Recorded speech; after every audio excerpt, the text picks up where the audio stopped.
Hello everybody! I know, I've been gone for so long, but sometimes life happens and you just have to pay some extra attention to it. But I have tons of ideas of more videos that I want to do. I'm very excited, so this isn't gonna happen again anytime soon, I promise. Anyway, I am currently in Rome and I've been in Italy for over a month now, wanting to journal all about it. So I finally sat down with my bullet journal after barely looking at it this whole time. Unfortunately, I'll give you a full update about the bullet journal in my next bullet journal video, which will be July. I skipped June because I didn't do it and I haven't really been using it much, so I figured I'll just take a break from it this month. I'm still using it, just not in the same structured way that I've been doing it as of lately. But anyway, with the journaling, I started off camera with some journaling about the first couple of weeks that I was here. I'm not doing that on video, but you can see the spread that I ended up doing in my Instagram at The Pocket Traveler. But for this spread, I am focusing on the 5 days I spent in Siena. So first of all, yes, that is a Siena watercolor pen that I got in Siena. I just had to.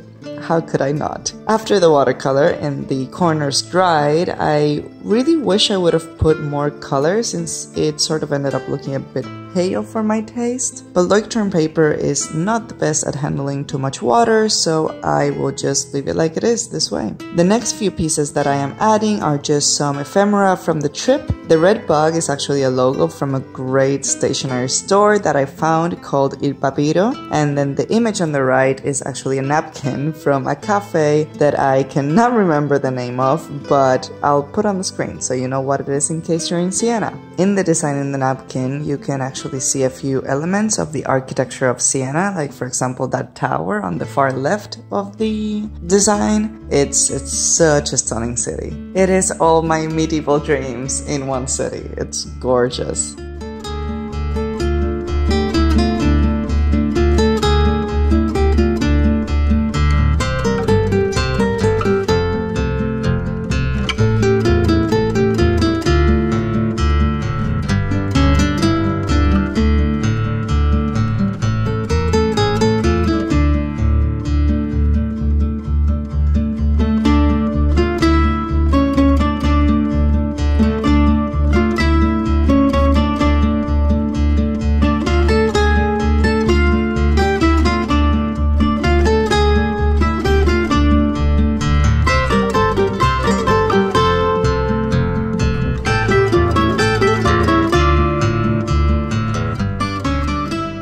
For the actual journaling, I'm using the Lamy petrol fountain pen with a medium-sized nib, and then for the ink, I'm using Noodler's golden brown, which I am really into lately. It has beautiful shading and just a really nice, very warm, orangey, not really orangey, more like yellowish, yellowy brown color. A bit of an update of what has happened lately. First of all, we left Bogota, which was a little sad, but it's okay because we're coming back after Italy. We're just in Italy for about a month and a half or so. What has made this whole trip twice as interesting, let's just put it that way, is that about 3 days before getting on the plane for Italy, I sprained my foot while rock climbing, which, fair enough. I guess something was gonna happen at some point while rock climbing, but that's okay. I'll go back to it as soon as the foot is completely healed. So the first week or so in Italy, I was on crutches and I could not walk at all and just getting piggyback rides. And by the way, if you've ever used crutches, you'd know, oh my god, your armpits and your hands hurt more than your actual broken foot, especially when you're in a new and exciting city and you really don't want to just sit and do nothing. So you have to walk all around the city as if you have both feet. But you know what? I don't regret anything. It's okay.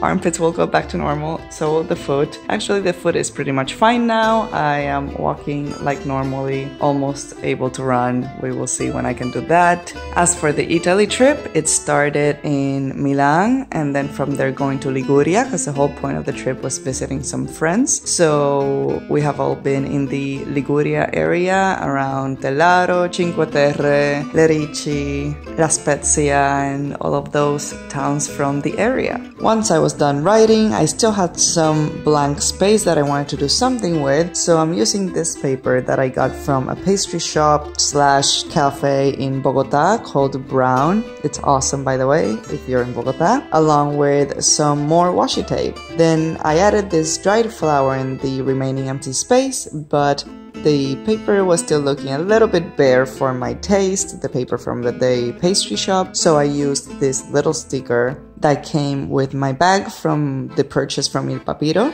and then I put it there, and that's pretty much it. So I hope you enjoyed spending some time with me. I hope that it has inspired you in some way, or at least it just provided some enjoyment, and have a fantastic day. Bye!